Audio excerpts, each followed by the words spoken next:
विश्व योग दिवस पर नागपुर में विविध कार्यक्रमों का आयोजन किया गया। शहर के दीनदयाल नगर के आजी आजोबा उद्यान में भी सामूहिक योगासन का आयोजन किया गया।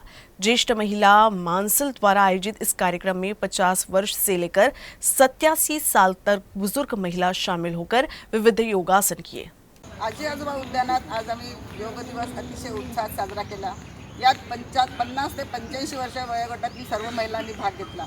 योगाचं महत्त्व एवढं की त्यांनी शारीरिक आणि मानसिक स्वास्थ्य उत्तम राहतंच, शिवाय निरोगी जीवन जगता येतं याचा अनुभव आम्ही या सर्व महिलांनी घेतला आहे। त्यानंतर योग प्रत्येकच व्यक्तिगत अतिशय आवश्यक आहे।